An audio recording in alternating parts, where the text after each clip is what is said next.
তওবা করে যদি ফিরেও আসে, রজমের শাস্তি থেকে বাঁচার কোনো সুযোগ নেই। বুঝাতে পারছি না? একজন মহিলার কথা বলি তারা বুঝতে পারবে। এটা একজন মহিলা সাহাবীর ক্ষেত্রেও হয়েছে, একজন পুরুষ সাহাবীর ক্ষেত্রেও হয়েছে।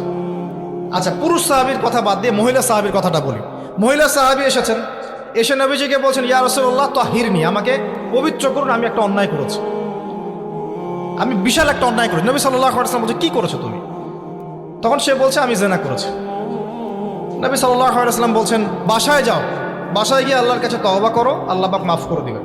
নবীজি এটাকে হাইড করতে চাচ্ছেন, কারণ কি, যখন আপনি কেস আদালতে নিয়ে যাবেন তখন তো উপায় নাই, আপনাকে তো বিচার করতেই হবে। তুমি বাসায় ফিরে যাও, তওবা করো, আল্লাহ মাফ করে দিবেন। সে মহিলা নাছোড়বান্দা, না, আমার বিচার করে দেন, আমার বিচার করে দেন, পরকালে আমি শাস্তি পেতে চাই না, দুনিয়াতে আমার বিচার করে দেন। নবী সাল্লাল্লাহু আলাইহি ওয়াসাল্লাম বলছে, তুমি কি গর্ভবতী হয়েছো? হ্যাঁ, জেনার কারণে আমি গর্ভবতী হয়ে গেছি। এরকম হচ্ছে না এখন? আর যে অ্যাবর্শন করছে না, ওই যে ক্লিনিকে গিয়ে, এটাও ট্রেন্ড হয়ে গেছে। হইল, সমস্যা কোথায়? কি এমন হয়েছে? আমার কি কেরিয়ার নষ্ট হয়ে গেছে?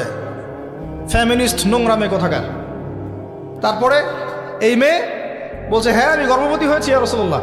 নবী সাল্লাল্লাহু আলাইহি ওয়াসাল্লাম বলছেন, বাসায় ফিরে যাও, সন্তান যখন খালাস হবে তারপরে এসো, বিচার করে দেব।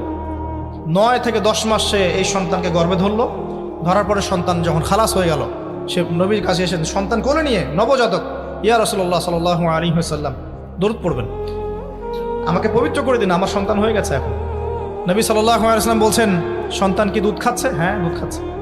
তাহলে তুমি তাকে দুধ পান করাও। কত বছর দুধ পান করাতে হয়?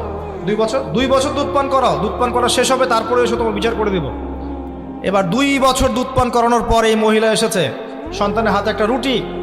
নবীজিকে বলছেন, ইয়া রাসূলুল্লাহ সাল্লাল্লাহু আলাইহি ওয়াসাল্লাম, আমার সন্তান এখন রুটি খেতে পারে, আমার সন্তান এখন রুটি খেতে পারে, আমার বিচার করে দিন।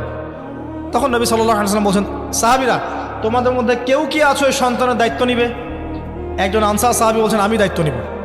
তখন এই আনসার সাহাবীর কোলে নবী সাল্লাল্লাহু আলাইহি ওয়াসাল্লাম এই বাচ্চাকে তুলে দিলেন।